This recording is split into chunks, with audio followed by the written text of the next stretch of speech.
So before y'all rush the downvote button on this video, let me at least tell you that this video is not what you think. As with all things, there is a story on this one. Recently, it has become a bit of a hubbub that certain game companies, i.e. Nintendo, are raising their base prices to $80 per new release. That is $80 for the standard edition of a game. Deluxe and Ultimate editions of games may cost anywhere from $120 to $150 per game. And a lot of people consider this to be highway robbery. I personally would beg to differ because, as I mentioned in a recent video of mine, I would much rather pay $100 for a game that I'll get hundreds of hours in versus spending $100 on some other experience or activity that lasts only a few days, hours, or even minutes before that money is just a distant memory. But this actually got me to thinking, what is the true cost of the games that I have purchased over the last 7 years? To find out, I went back and audited every purchase order on my Xbox account over the last 7 years. That is 59 games for a total of over $1,350 US. And what I found will surprise you. Before we get into this, we need to set some ground rules. For starters, I make it a hard rule to not pay full price for a game if I can help it. You will not find a single game on my list that was bought at day one prices. Everything is the result of a sale, a bundle, or some other discount. On the flip side, every game I own was purchased legitimately. This is a no piracy YouTube channel, and any discussions about sailing the 7 seas is strictly prohibited.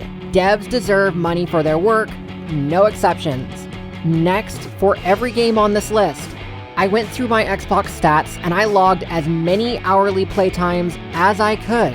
For games that lacked an official record, I estimated based on how many playthroughs of that game I did, or roughly how far I was into the game before leaving it unfinished.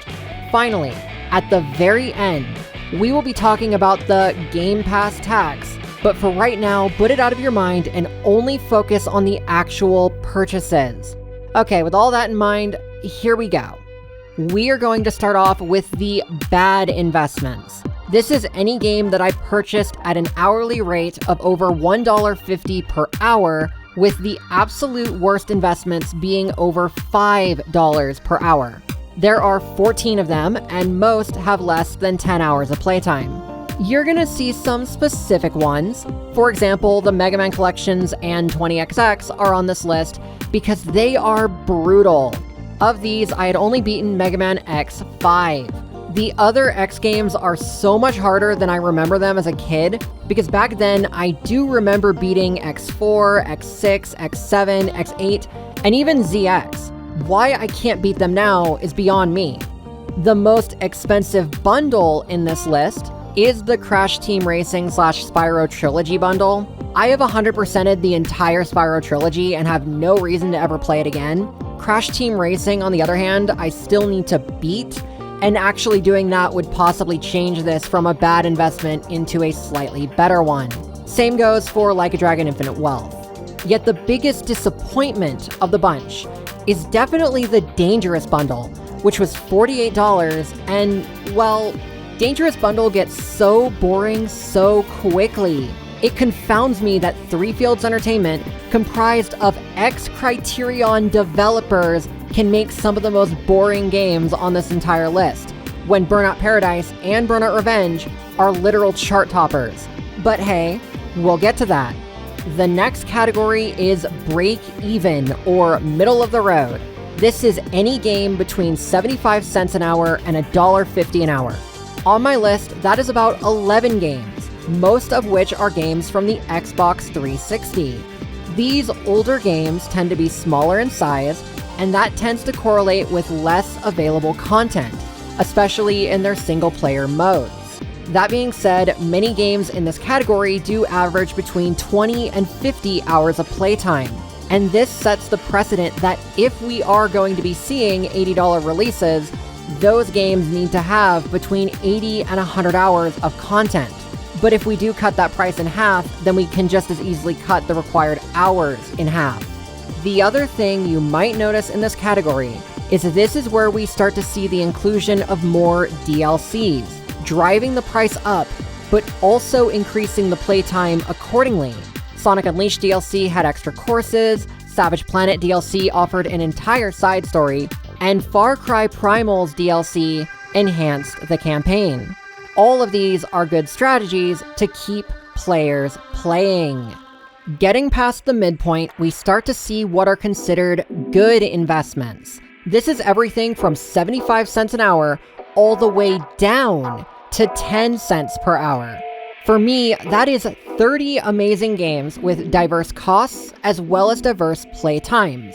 You will notice that the most expensive game on this entire list is the Crew Motorfest at $115. While I bought the base game at half price, I then spent a ton of money on crew credits and the Year 2 pass. GTA 5 is a close second at $80, the bulk of which came from buying shark cards for GTA Online. In order to justify this cost, these games required absurd play times, 170 hours for GTA 5 and almost 400 for the Crew Motorfest, with that number set to increase over the coming years. And that is the other thing about this list. If I keep playing these games, the hourly rate continues to go down, and the game earns a much better position on the list. I predict that by the end of the year, Motorfest will go from a green label to a blue label, simply because I will be playing it so much in my off time. That being said, it is a game where I can see myself buying the eventual Year 3 pass, which will balance the scales a bit more negatively. Live service simply is what it is. But as we get toward the bottom of the list, it is easy to see that most of these games were purchased for under $20, while offering over 100 hours of content. You still have some outliers here and there, like Call of the Wild or Monster Hunter World. Yet as we finally hit that top tier category of games with a rate of less than 10 cents per hour, we approach the kind of games that the developers literally have given away. For me personally, there are 4. No Man's Sky was purchased for $30 and has received so many free updates that I could see myself putting in over 1,000 hours eventually. Burnout Paradise Remastered may only have 80 hours in it, but when it cost me less than a drink at Starbucks, I think that is more than okay. Then you have The Crew 2, which for just over $10 lets me drive the entire continental US as much as I damn well please. And finally, Cities Skylines. I need to explain this one.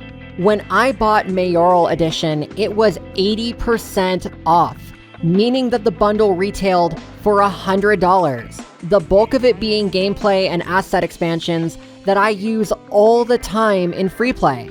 The only DLC I bought outright was Sunset Harbor, but there is just so much in Cities that it also has the makings of a 1,000-hour game. And that's really all the games that I have bought in the last 7 years. But it is not all of the games that I have played in the last 7 years. This is where we add back in the matter of the Game Pass tax. And I will admit, my experience is a little biased. In 2023, a friend of mine gifted me a subscription to Game Pass Ultimate. It was meant to be 3 months, but thanks to my existing Xbox Gold time, it converted to about 10 months. After that, I started paying for it outright. I paid for about 7 extra months out of pocket for a total of $140, but I also got 2, maybe 3 extra months of free redeems thanks to Xbox Rewards.